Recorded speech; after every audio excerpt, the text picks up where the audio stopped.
Cessna, can you tell me if my gear is down? Yeah, traffic avoided, so warning, I'm backing off.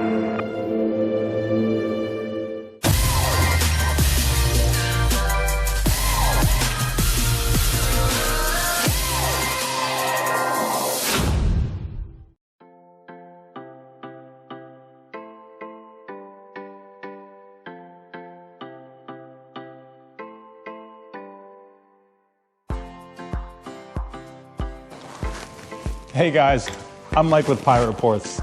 How's everyone's spring going? I'm here in the hangar with the Bonanza, just kind of putting in some new mounts.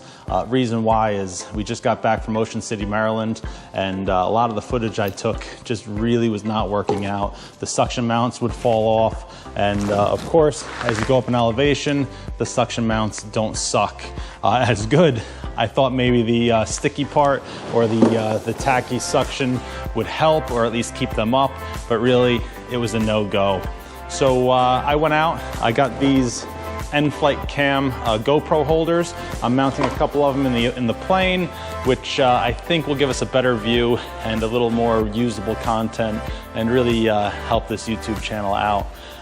What I'm going to do is talk to you guys in this video about Ocean City, Maryland, and really break it down into two parts. The first part, I'll talk about Ocean City itself and really what like the general aviation community and the joys of general aviation really can bring to you and your family, even if it is just for one night. The second part is one I'm going to talk about the flight there, the flight back, and kind of the interesting part of flying on a weekend, let alone a holiday weekend. Little hectic and had some interesting radio chatter, so I'm going to talk about that. Stay tuned, check it out. So we decided last minute to fly down to Ocean City, Maryland. That's Oscar X-Ray Bravo, the Saturday before Easter. This was just for a quick overnight getaway. A few hours before leaving, I called the airport manager to see where to park. He said to pull near the terminal, and any of the yellow tie-downs near the terminal are for transient parking. Then I called up Express Rental Car, whose office is on the airport terminal. I then went online, booked the Best Western, and we were set to go. The 12 p.m. flight down was smooth and uneventful at 8,000 feet with a tailwind. Once we landed, we parked in a yellow tie-down, unloaded our bags, paid our overnight parking fee of $15, and got our car rental. This was the easiest car pickup ever, as the car was ready when we landed. So now we were off to the boardwalk and the beach. Even though it was a bit cold, there were a lot of people on the boardwalk, and with COVID, everyone stayed distance. We went on a few rides, and then spent the rest of the day hanging out by the beach. There's something about the ocean that just takes the edge off of life.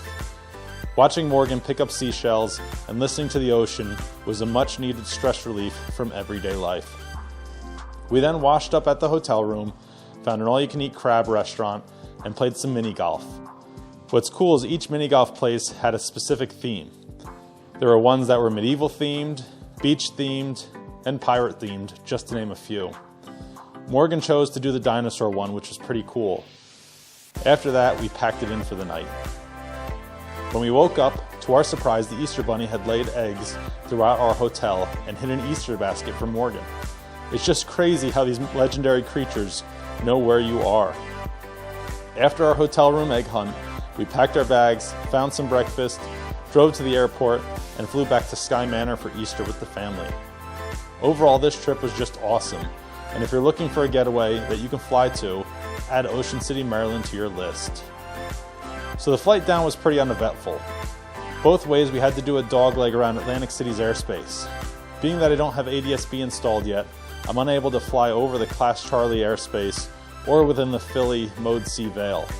This dogleg though isn't that bad, as it adds only 15 minutes to the flight. Now there's nothing that asks for more chaos in general aviation than a calm wind, clear skied weekend in the spring. So as we were closing in on Sky Manor, the radio traffic was crazy. There were numerous aircraft in the pattern, and everyone was stepping on everyone. With numerous airports with the same frequency nearby, you have to keep an ear out for what is relevant to your flight. As we set up for the 45 to downwind, we heard this.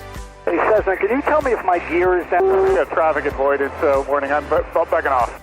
Entering the pattern, Keeping an eye out for traffic and hearing two aircraft in distress can cause sensory overload. This can distract someone enough to become a statistic. Just remember to keep flying your plane and to not divert your attention to these distractions.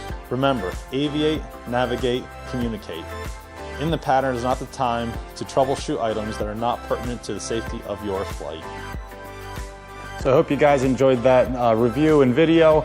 Stay tuned for more videos. If you like the content, click subscribe, give me a thumbs up, and comment below on if you have anywhere that you'd like to see me review, kind of in the Northeast area. But as I get a little more experience with the Bonanza, I plan on taking longer trips, maybe down to Florida, maybe the Midwest, and really start to explore the US with the family. Follow me on Instagram, follow me on Facebook, follow me on TikTok. All of it's called Pilot Reports. Stay tuned for more videos. Let me get back to installing these camera mounts.